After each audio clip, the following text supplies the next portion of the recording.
This is spinal and core stability. We'll be going over specific exercises to help you strengthen and stabilize your spine.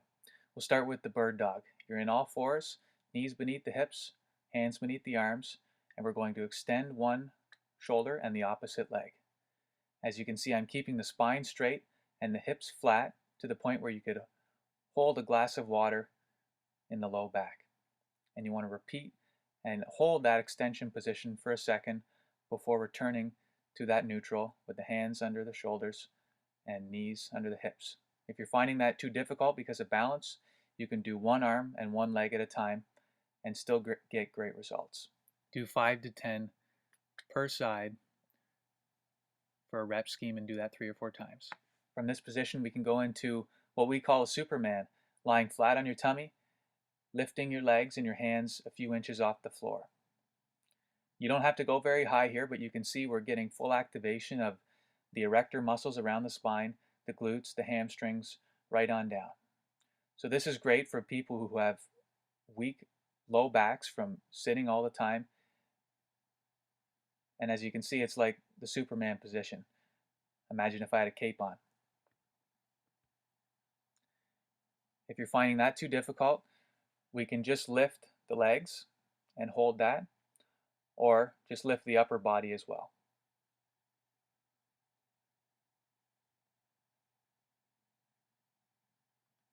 Moving into the plank, we want the elbows on the ground, and we'll start from the knees. So we don't want to be bent and we don't want to be in extension. We want to be nice and straight through the body. My elbows are pulling, like I'm pulling down to my hips, so I'm activating my lats, and I'm showing again here, we want to have that neutral spine. My glutes are activated, my hamstrings are activated right on down the chain, and I'm flat like a plank of wood.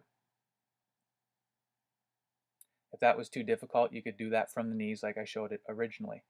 This is the side plank, elbow underneath the shoulder. You can start from your knees, you can see they're stacked, and I'm in a nice straight position from my head right on down through my core.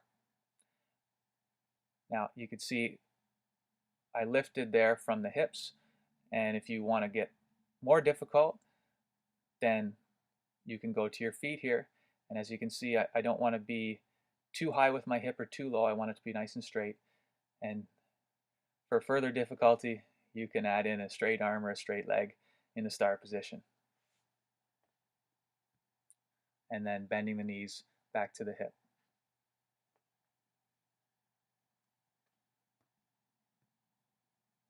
Moving to the back here, I'm lying on my back, and this is what we call a dead bug.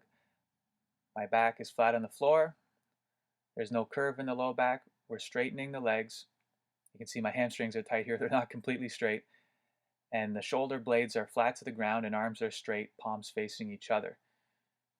You should feel this in your core, and then you can drop your legs depending on the type of difficulty you want. As you can see, my low back is staying flat to the floor. If you're finding any of these movements difficult, aside from the dead bug, you can do them against the wall. So this is the plank against the wall with our elbows firmly planted, feet away from the wall. The further the feet are away from the wall, the more difficult, keeping that straight body position. And then we can do that with the side plank as well.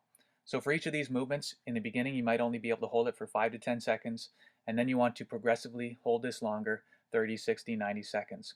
Do this 3 to 4 times a week for your best results and a happy spine.